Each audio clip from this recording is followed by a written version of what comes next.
नमो अरियन्ताणं नमो सिद्धाणं नमो आयर्याणं नमो वज्रायणं नमो लोये सौवसावुणं ऐसो पंच नमुकारो सौवपावपणासनो मंगलानं च सौव्यसीं परमं वै मंगलम् मंगलम भगवान वीरो मंगलम गौतम प्रभु मंगलम स्थूलभद्राद्या जैन धर्मोस्तु मंगलम।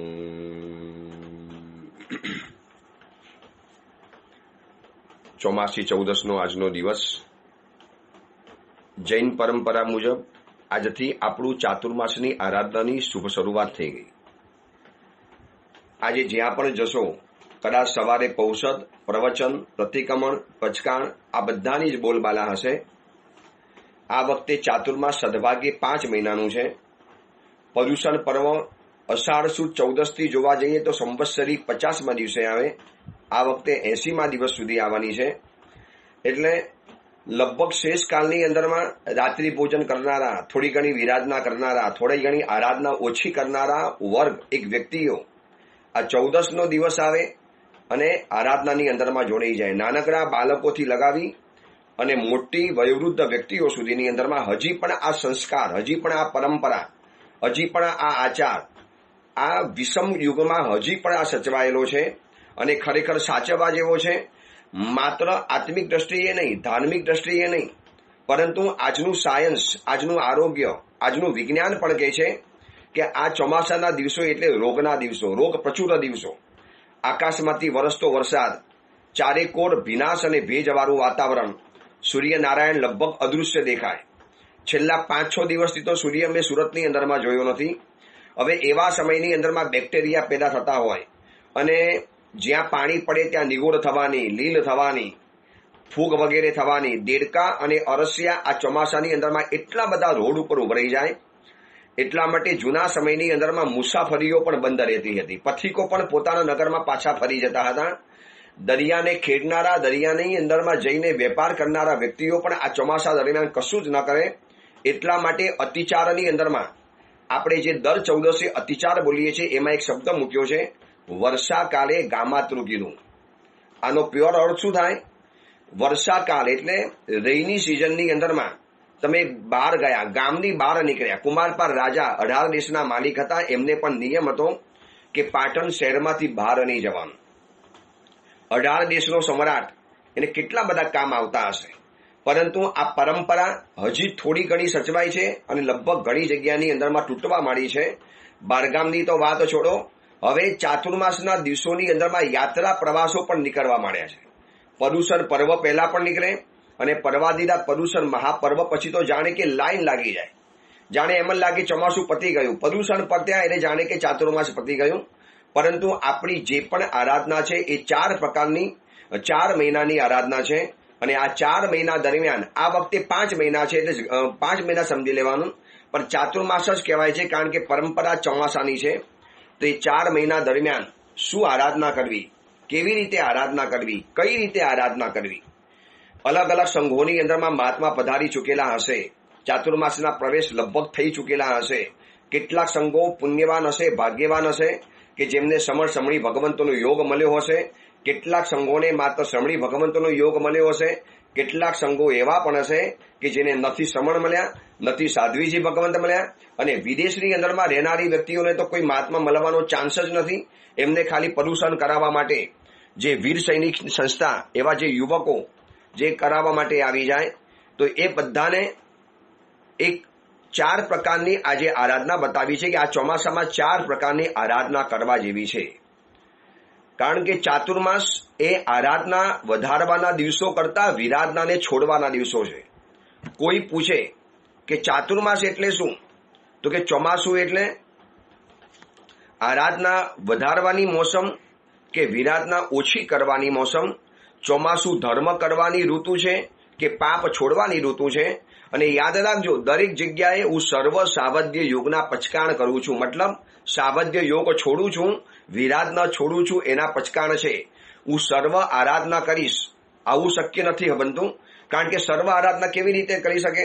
માંસ ખમણ કરનારો શ્રેણી તપ ન કરી શકે, શ્રેણી તપ કરનારો સિદ્ધિ તપ ન કરી શકે, સિદ્ધિ તપ કરનારો વર્ષી તપ ન કરી શકે, વર્ષી તપ કરનારો બીજો તપ ન કરી શકે. એટલે હું સર્વ આરાધના કરીશ આવા પચકાણ ક્યારે પણ નથી હોઈ શકતા. હું સર્વ વિરાધના છોડીશ, સર્વ સાવધ્યના પચકાણ કરીશ. શું બોલીએ છીએ આપણે કલેબ બંતેની અંદરમાં? જાવ નિયમમ પજ્જુવાસામી સાવજ્યમ જોગમ પચ્ચખામી. હું સાવધ્ય યોગના પચકાણ કરું છું, સર્વ આરાધનાના પચકાણ કરું છું. આવો શબ્દ આવે છે? નહીં, કારણ કે સર્વ આરાધના થઈ નથી શકતી. ભાવના બધી જ છે. ભાવના ઘણી હોય કે એક જ દિવસમાં આમિલ પણ કરવું, એકાશનું પણ કરવું, બેસનું પણ કરવું, ઉપવાસ પણ કરવો. પણ એકાશનું કરશો તો આમિલ નહીં થાય, આમિલ થશે તો એકાશનું નહીં થાય, એકાશનું કરશો તો બેસનું નહીં થાય. એટલે આરાધના એક જ થઈ શકે એમ છે. એટલે સર્વ આરાધના કરીશ આવા પચકાણ થઈ નથી શકતા. હું સર્વ વિરાધના છોડીશ, બધા જ પ્રકારની વિરાધના ઉપર પૂર્ણ વિરામ મૂકી અને આરાધનાની અંદરમાં અગ્રેસર બનીશ. આવા પચકાણ થઈ શકતા હોય છે. એટલા માટે ચાતુર્માસ એ આરાધનાના દિવસો તો છે જ, પરંતુ વધારે છે વિરાધનાના દિવસો છોડવાના. વિરાધનાઓ જીવનની અંદરમાં છોડતા જાઓ.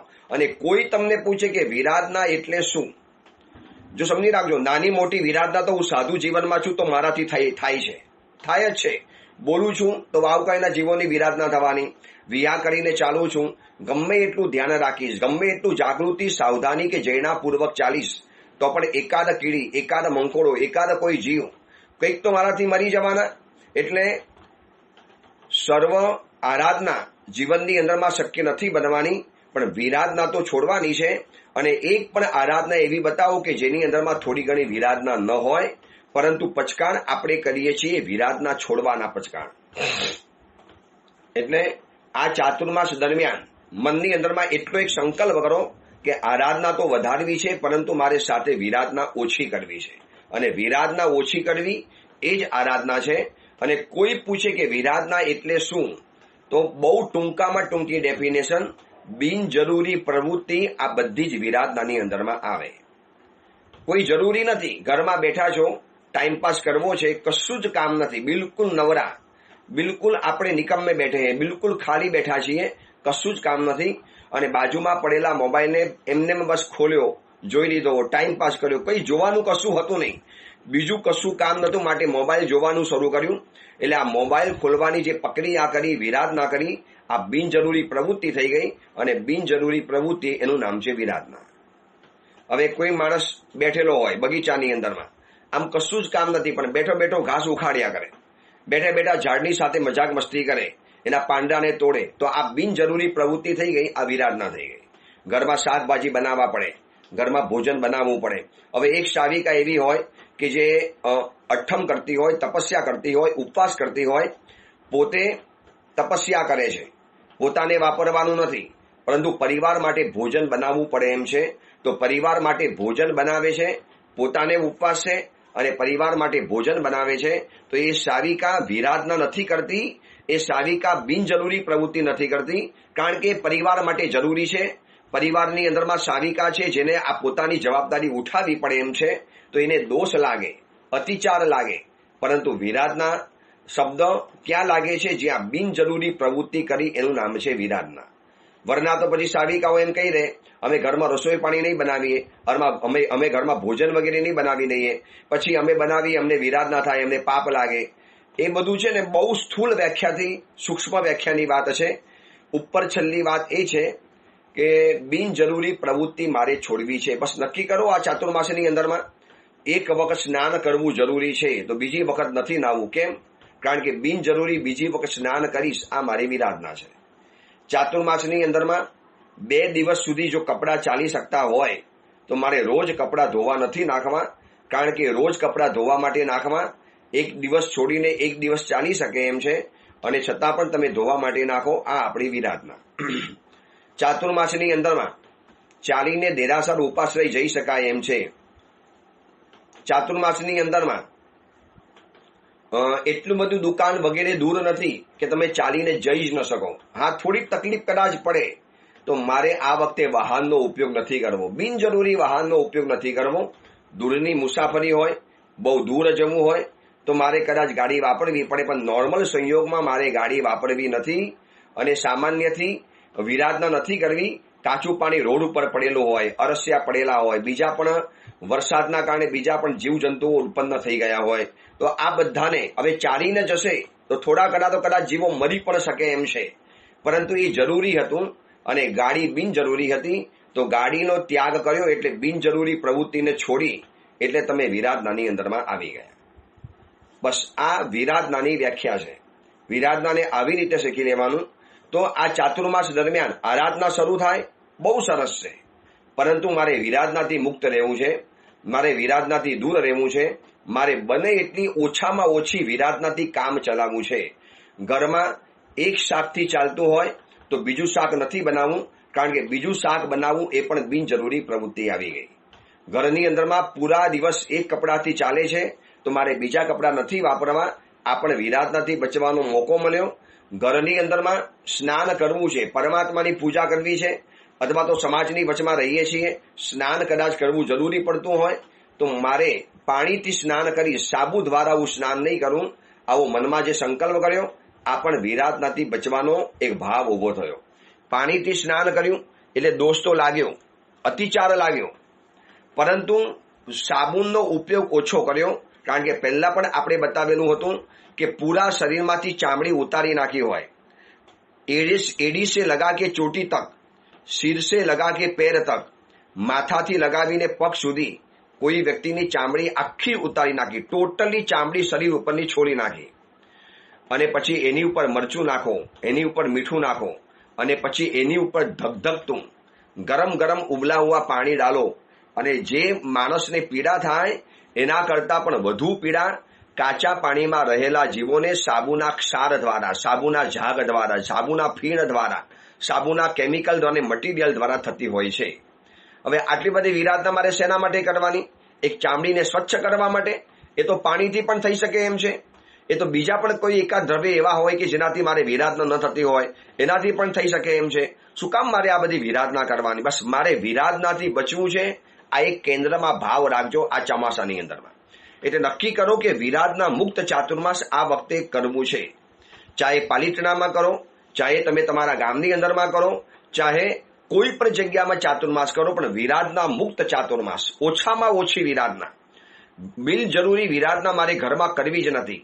માટલાના પાણીથી ચાલતું હોય તો ફ્રીજનું પાણી નથી વાપરવું. આ પણ વિરાધનાથી મુક્ત થવાનો એક અવસર છે. એક આપણે પ્રયોગ કર્યો કે હું પણ વિરાધનાથી આવી રીતે મુક્ત બન્યો. બસ આવી રીતે વિચારી લેજો આ અપેક્ષાએ કે કેટલી પ્રવૃત્તિઓ મારી બિનજરૂરી હશે. હવે ચોમાસામાં ઠંડકના દિવસો છે તો એસીની જરૂર નથી પડતી, કદાચ પંખાની પણ જરૂર ન પડે, એકાદ બારી જો ખુલ્લી રાખી શકાતી હોય તો આવી રીતે આ એંગલથી વિચારશું તો ઘણી વિરાધનાઓથી આપણે મુક્ત બની જવાના. અને આ વિરાધનાથી મુક્ત થવું એટલે વિશ્વ વ્યવસ્થા છે. આપણે પર્વાધિરાજ પર્યુષણ મહાપર્વની અંદરમાં અમારી પ્રવર્તના કર્તવ્યમાં સમજાવેલું હતું કે આ બધા એક વિશ્વ વ્યવસ્થા છે. આપણે એક જીવો બચાવ્યા, પાણી બચાવ્યું, શાકભાજી બચાવ્યા, વસ્તુઓ બચાવી, એના કારણે આખા વિશ્વના પર્યાવરણની સાથે જોડાયેલી આ વાતો છે. એટલે વિરાધનાથી મુક્ત થવાનો આ શબ્દ જે ભગવાન મહાવીરે આપ્યો છે એ વિશ્વને પર્યાવરણથી મુક્ત કરાવવાનો, ખરાબ પર્યાવરણથી મુક્ત કરાવવાનો ગ્લોબલ ઇમેજ જે વર્તમાન સમયની અંદરમાં ખૂબ પ્રચાર ચાલે છે. પાણી ઘટ્યું, હવા બગડી, નદીઓ બગડી. કેમ બધું આપણું બગડ્યું? કારણ કે વિરાધનાઓ વધી, બિનજરૂરી પ્રવૃત્તિ વધી, બિનજરૂરી ચીજો ઘરની અંદરમાં લઈ આવ્યા, બે હિસાબ લઈ આવ્યા. કોઈ જરૂર નથી આ બધી વસ્તુઓથી, જેના વગર પૂર્વના કાળમાં લોકો આરામથી જીવી શકતા હતા. પણ બસ આ બધી જ બિનજરૂરી પ્રવૃત્તિઓ, વસ્તુઓ ઘરની અંદરમાં લાવી અને આખો સંસાર પેદા કર્યો, અને એના કારણે વિશ્વની વ્યવસ્થા ખોરવાઈ ગઈ, વિશ્વનું પર્યાવરણ ખોરવાઈ ગયું. ચલો, આપણી તો વાત એ છે કે આ વખતે ચોમાસાની અંદરમાં આજે ચોમાસી ચૌદસનો દિવસ, અષાઢ સુદ 14, મારે એક નવી આરાધનામાં આગળ વધવું છે અને એક વિરાધનાથી પીછેહટ કરવી છે. તો આરાધના કઈ કરવાની? 4 પ્રકારની આરાધના કરવાની છે. નંબર 1, વિવિધ આરાધના કરવી છે. વિવિધ એટલે અલગ અલગ પ્રકારની, એક જ આરાધના નહીં, વિવિધ, વેરાયટી વાળી. ખાલી એકાશનું નથી કરવું, જાપ પણ કરવો છે, પ્રતિક્રમણ પણ કરવું છે, સામાયિક પણ કરવું છે, પ્રવચનનું શ્રવણ પણ કરવું છે, માલાનો જાપ પણ કરવો છે. આ બધી વિવિધ આરાધના. કેટલાક લોકો શું કરે, એક આરાધનાથી સંતોષ માની લે. જો ખાવાની અંદરમાં પણ વેરાયટી જોઈતી હોય, એકલા ભાત, એકલી દાળ, એકલી રોટલી, એકલું શાક, એકલી મીઠાઈ, એકલા ફરસાણથી જો પેટ નથી ભરાતું, આ બધી કેટલી બધી વિવિધ વાનગીઓ આપણે થાળીની અંદરમાં લઈએ છીએ. એક ફરસાણ હોય, એક મીઠાઈ હોય, એક બે શાક હોય, રોટલી હોય, થેપલા હોય, રોટલા હોય, ભાખરી હોય, દશમી હોય, આ બધી કેટલી બધી પાર વગરની વેરાયટીઓ છે. નાસ્તામાં પણ કેટલી બધી વેરાયટી આવે. તો વિવિધ આરાધના, જેમ સંસારની અંદરમાં મારી પાસે વેરાયટી છે, તો આરાધનાના ક્ષેત્રમાં મારી પાસે વેરાયટી કેમ નહીં? કેટલાકને પૂછશો ને, શું આરાધના કરો છો? બસ સાહેબ વર્ષોથી પૂજા કરું છું. એટલે પૂજાની અંદરમાં એની આરાધના અટકી ગઈ. હવે કોઈ નવી વેરાયટી એની આરાધનાની અંદરમાં ઉમેરાતી નથી. એક નવી આરાધના, કંઈક નવું કરું, કંઈક આરાધનાની અંદરમાં કંઈક નવો ઉમેરો કરું. વિવિધ આરાધના આ જરૂરી છે. એટલે એક આરાધનાથી સંતોષ નહીં માનવાનો, અલગ અલગ અભિગ્રહ ધારણ કરો, અલગ અલગ પ્રવચનોનું શ્રવણ કરો, અલગ અલગ પુસ્તકોનું વાંચન, સામાયિક પણ કરીશ, પ્રતિક્રમણ પણ કરીશ, પૂજા પણ કરીશ, પ્રવચનની અંદરમાં પણ જઈશ, પચકાણ પણ લઈશ. આ બધી આરાધનાના અનેક પ્રકારો છે. આ અનેક પ્રકારની આરાધના મારે કરવી છે, આવો ભાવ પેદા થાય એટલે પહેલા નંબરમાં આવે છે વિવિધ આરાધના, વેરાયટી વાળી આરાધના. એકાદશનું પણ કરીશ તો ત્યાગ સાથેનું, ઉપવાસ અને આમિલ પણ કરીશ તો પણ એક વિશિષ્ટ રીતે. બસ આવી કેટલીક વિવિધ આરાધનાઓ જો જીવનની અંદરમાં જોડી લઈએ તો આપણને ખૂબ ફાયદો થઈ શકે એમ છે. એટલે આ ચાતુર્માસની અંદરમાં વિવિધ આરાધના કરવી છે. બીજા નંબરની અંદરમાં વિશિષ્ટ આરાધના કરવી છે. જે વિવિધ આરાધનાની અંદરમાં છે ને પાર વગરની વેરાયટીઓ આવે, અને વિશિષ્ટ આરાધનાની અંદરમાં આ વખતે કંઈક નવું હટકે કરવું છે, કંઈક અલગ પ્રકારનું. ઉપવાસ તો કરતો હતો, આમિલ તો કરતો હતો, આમિલ તો ચાલુ જ હતા, પણ હવે એવી રીતે આમિલ કરવા છે કે જે એક વિશિષ્ટ રીતે ગણાઈ જાય. પૂજા તો કરતો હતો પણ પૂજા વિશિષ્ટ રીતે કરવી છે. દાન પણ આપતો હતો, વિશિષ્ટ રીતે આપવું છે. કંઈક હટકે, વિશિષ્ટ એટલે ઓલામાં વેરાયટી હતી, તો અહીંયા આગળ એ આરાધનાને આપણે કંઈક અલગ અંદાજથી કરવી છે. લોકોને પણ લાગે યાર આવી આરાધના કરવા જેવી છે. દેખો આ કેવો નવો આરાધનાનો પ્રકાર શોધીને લઈ આવે આ ભાઈ. પ્રવચનમાં પણ જવું છે, એ પણ વિશિષ્ટ રીતે. પ્રતિક્રમણ કરવું છે, એ પણ વિશિષ્ટ રીતે. પરમાત્માની પૂજા કરવી છે, એ પણ વિશિષ્ટ રીતે. બસ કંઈક અલગ અંદાજથી, કંઈક અલગ રીતે, કંઈક નવી હટકે પદ્ધતિથી મારે આરાધના કરવી છે. આ વિશિષ્ટ આરાધના છે. જો ધનના અણગારના વખાણ પરમાત્મા મહાવીરે કર્યા છે, એ વિશિષ્ટ આરાધના હતી. માટે આમિલ કરવા છે તો છટના પાણે આમિલ, માખી પણ ઉપર ન બેસે એવો ખોરાક, અને એ પણ છેલ્લે વરવા માટે જવાનું. આ બધી કેવી કહેવાય? વિશિષ્ટ પદ્ધતિઓની કહેવાય. હમણાં એક મહાત્માનું ચાલે છે ને, પેલા મહાત્માએ ઉપવાસ કર્યા, ઘોર તપસ્યા, અને સાથે એક અભિગ્રહ ધારણ કર્યો, અને અભિગ્રહ પૂરો થાય તો જ મારે પારણું કરવાનું. અને એવા અભિગ્રહ સાથે, એટલે ઉપવાસ તો પૂરા થઈ ગયા હતા, પરંતુ અભિગ્રહ પૂરો ન થયો, માટે ઉપવાસ ચાલુ રાખ્યા. તો આને શું કહેવાય છે? વિશિષ્ટ આરાધના કરી. આરાધના તો હતી, પણ આરાધનામાં કંઈક અલગ પ્રકારનું એડ કર્યું. દૂધ હતું, દૂધની અંદરમાં કેસર નાખ્યું, કસ્તુરી નાખી, ઇલાયચી નાખી, બદામ નાખી, સાકર નાખી. હવે આ બધું નાખવાના કારણે દૂધ કેવું બની ગયું? વિશિષ્ટ છે. પાણી તો હતું, એમાં લીંબુનો રસ નાખ્યો, અંદરમાં સાકર ભેળવી, સરસ મજાનું મિશ્રણ કર્યું. હવે પાણીને કેવું સ્વાદિષ્ટ બનાવી દીધું. તો આને કહેવાય છે વિશિષ્ટ આરાધના. અને વિશિષ્ટ આરાધના ખૂબ સ્વાદિષ્ટ બનતી હોય છે. એટલે આ ચાતુર્માસની અંદરમાં એક આરાધના નહીં, અનેક પ્રકારની આરાધના કરવી છે. આ વિવિધ આરાધના, અને એ જે આરાધના કરીશ એ કંઈક હટકે, અલગ અંદાજથી, અલગ રીતે. આ વખતે માસાક્ષમણ કરવું છે, પણ કોઈને બતાવવું નથી, કોઈને કહેવું જ નથી. પારણાના દિવસે ખબર પડે કે આમને માસાક્ષમણનું પારણું છે. કોઈ કે કેમ આવી રીતે? બસ વિશિષ્ટ આરાધના કરવાનું મન થયું. આ વખતે એમ કર્યું કે કોઈને આપણે બતાવવું નથી, કોઈને કહેવું પણ નથી. બસ કોઈને કશું જ જણાવ્યા વગર મારે આરાધના કરવી છે. ચાતુર્માસિક ફંડ જે પણ મહાત્મા તમારે ત્યાં આવેલા હોય, આરાધના કરાવવાના હોય, એના માટે ચોમાસાનું ફંડ થવાનું હોય, તો એ ચોમાસાના ફંડની અંદરમાં પણ જઈને પૈસા લખાવી દે, કોઈને ખબર પણ ના પડે. એક સદગ્રહસ્થ તરીકે પૈસા મૂકી પણ જાય. ઓલો ભાઈ કોને આટલા બધા પૈસા મૂકી ગયા? લાખ, 2 લાખ, 5 લાખ, 10 લાખ. બસ વિશિષ્ટ રીતે કરવી છે ખરી આરાધના, પણ મારે આરાધના વિશિષ્ટ રીતે કરવી છે. એટલે પહેલા નંબરમાં વિવિધ આરાધના, બીજા નંબરની અંદરમાં વિશિષ્ટ આરાધના, ત્રીજા નંબરની અંદરમાં વિશુદ્ધ આરાધના કરવી છે. વિશુદ્ધ એટલે કોઈ પણ જાતની આકાંક્ષા વગર, કોઈ પણ જાતના અરમાન વગર, કોઈ પણ જાતના મનના મનોરથ વગર અંદરમાંથી એ બસ એક વિશુદ્ધ આરાધનાનો ભાવ પેદા કરવો છે. કરવી છે તો નિર્મલ આરાધના, ચોખ્ખી આરાધના, ભેળસેળવાળી નહીં.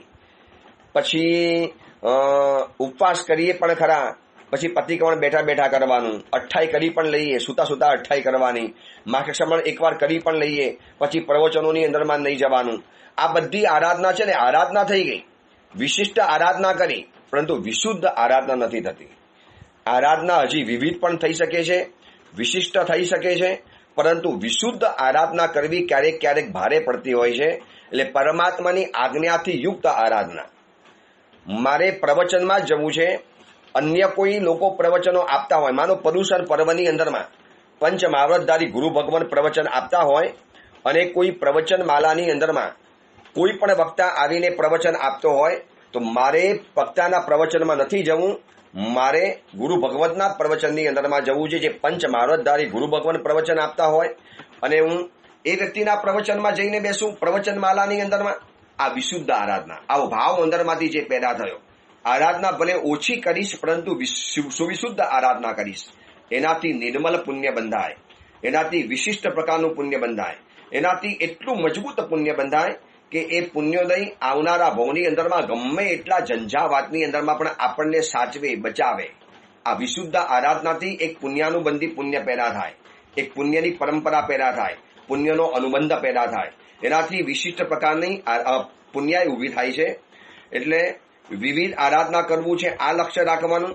વિશિષ્ટ આરાધના કરવી છે અને વિશુદ્ધ આરાધના. પ્રતિક્રમણ કરીશ ઉભા ઉભા, સામાયિક કરીશ, એકદમ ચોખ્ખા અને સ્પષ્ટ અવાજે સૂત્રો બોલીશ. પ્રવચન પણ શ્રવણ કરીશ, જોકા નહીં ખાઉં, વ્યવસ્થિત હાથ જોડી અને સમયસર પહોંચી જઈશ. આ બધી જ વિશુદ્ધ આરાધનાની અંદરમાં આવે છે. અને ચોથા નંબરની અંદરમાં વિપરીત સંયોગમાં પણ મારે આરાધના કરવી છે. બની શકે કે સંયોગો બધા અનુકૂળ ન હોઈ શકે. ક્યારેક આરાધના કરવાના સંયોગો અનુકૂળ નથી હોતા. પરિવારમાં ના પાડતા હોય, પરિવારની અંદરમાં વિરોધ થતો હોય, છતાં પણ એને સમજાવીને, પ્રેમથી મનાવીને, સંયોગો વિપરીત છે, શરીર કદાચ ના પાડશે, મન ના પાડશે, છતાં પણ મનને સમજાવીને, પટાવીને મારે આ વખતે આરાધના તો કરી જ લેવી છે. આવી રીતે અંદરમાંથી જે ભાવ પેદા થાય, આને કહેવાય છે વિપરીત સંયોગની અંદરમાં આરાધના કરવાની.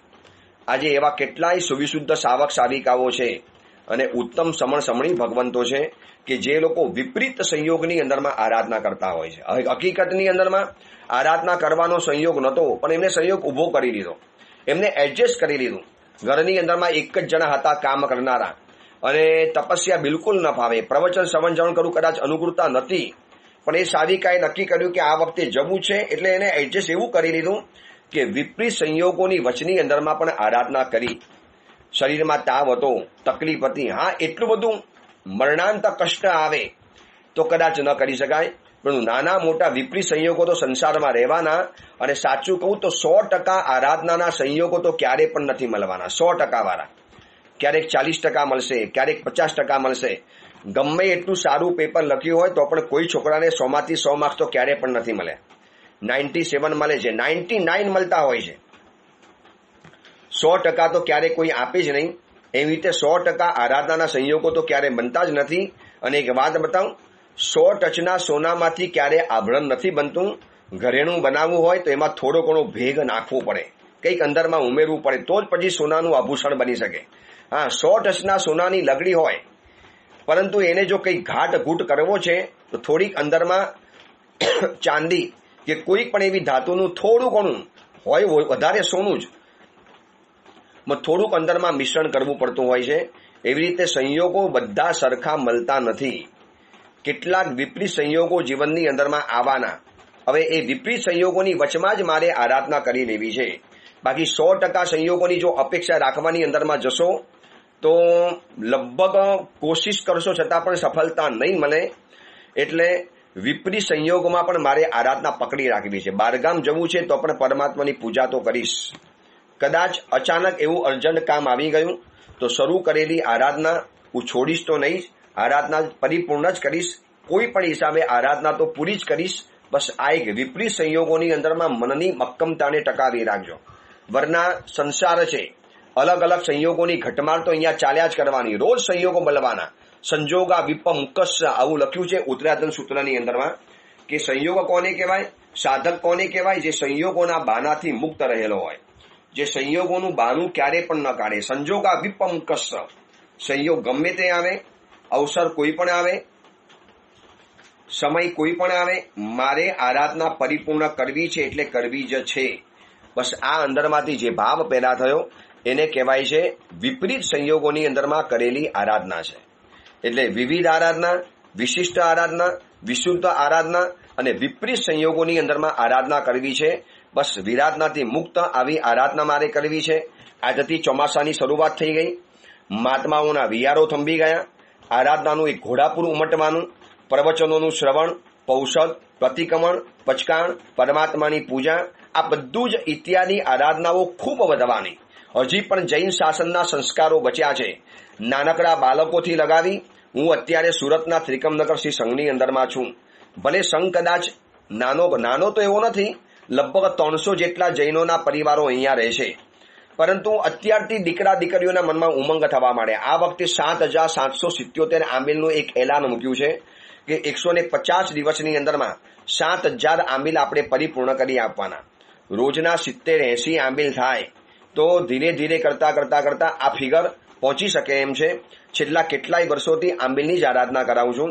ઉપવાસની આરાધના કરાવીએ એટલે બીજા દિવસે બેસણું કરાવવાનું, અને બેસણાની અંદરમાં પાછી પાર વગરની વેરાયટી વાળી વસ્તુઓ બનાવવી જ પડે. ઉપવાસનું બેસણું છે એટલે એમાં વળી પાછો સમય બગડે, વધુ વસ્તુ વાપરવાની અંદરમાં જાઓ તો શરીરના પેટ વગેરે બગડે, આરોગ્ય બગડે. એના કરતાં સારામાં સારી તપસ્યા આંબિલ. ઉપવાસમાં વીકનેસ આવે, આંબિલમાં લગભગ ના આવે. ભોજન તો મળી જાય, ખોરાક તો મળી જ જાય.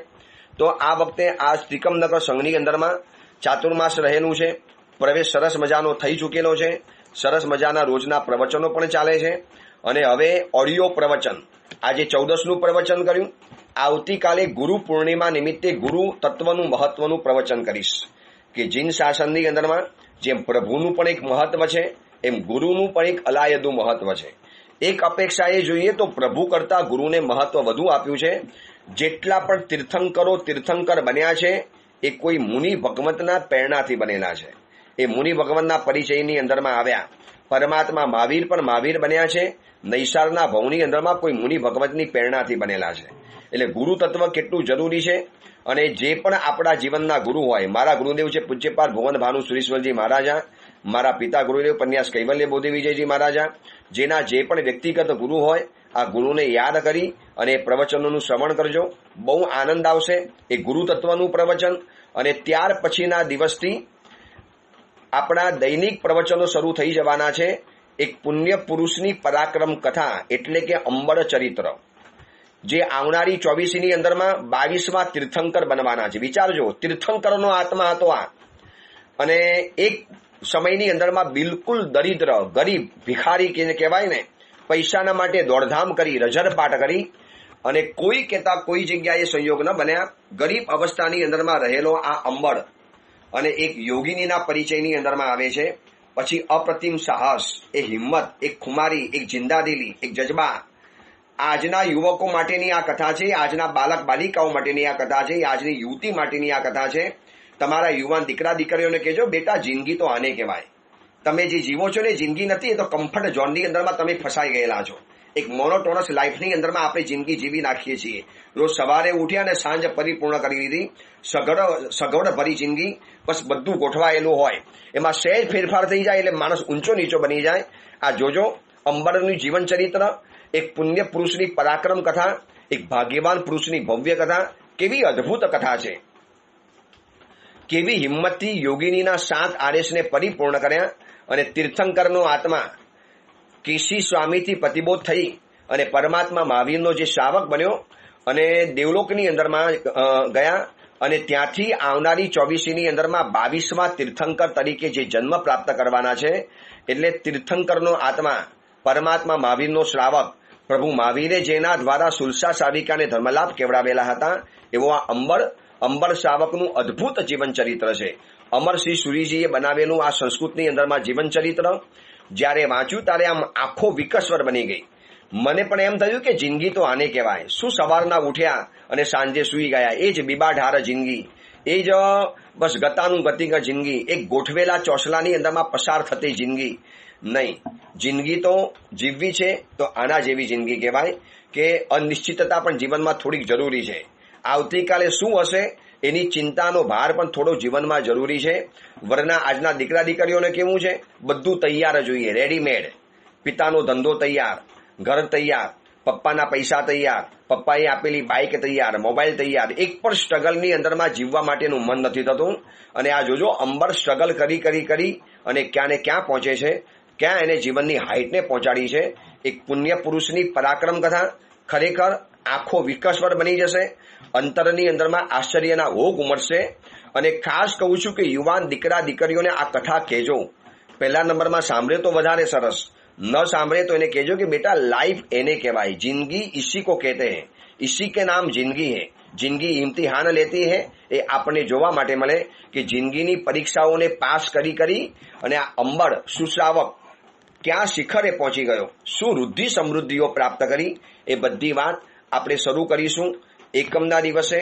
અષાઢ વદ એકમ, આજે 1 તારીખ થઈ, આજે 2 તારીખ, પછી 3 તારીખે ગુરુ પૂર્ણિમા અને 4 તારીખથી આપણા અંબર ચરિત્રના પ્રવચનો, જેનું પ્રવચનનું હેડિંગ રહેશે, પ્રવચનનો વિષય રહેશે એક પુણ્ય પુરુષની પરાક્રમ કથા.